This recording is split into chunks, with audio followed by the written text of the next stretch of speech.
Bakit nga ba nilalak ni Facebook yung account? Katulad sa akin, nalock nung July 27.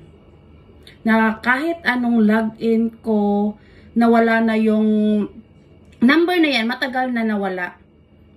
But I think that number was 2019. So, sobrang tagal na Philippine number ko yan. Nawala na.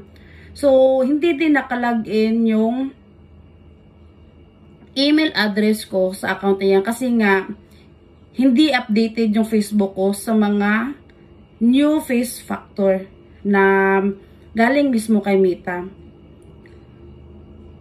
So, nung July 27, nilock ni Facebook yung account ko kasi nakita niyang merong unusual activity.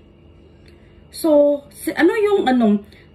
nakikita doon sa Facebook ko na sa isang account, 3 cellphone, 3 devices yung nakalagin.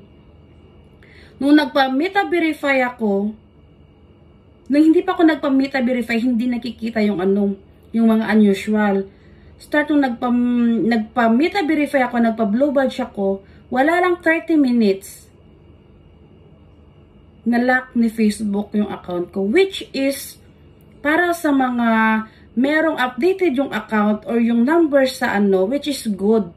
Pero katulad sa akin na matagal na hindi na-update yung Facebook account ko, na-lock, matagal ko siya bago na na open.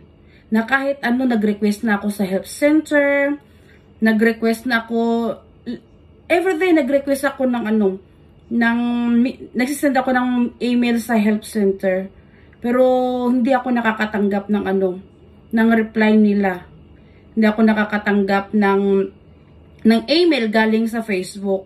So, ano pa ang ginawa ko?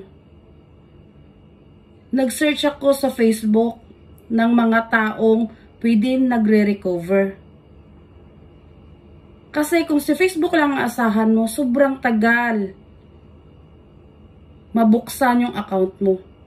Kaya yung ginawa ko, nag-search ako sa Facebook sa black account.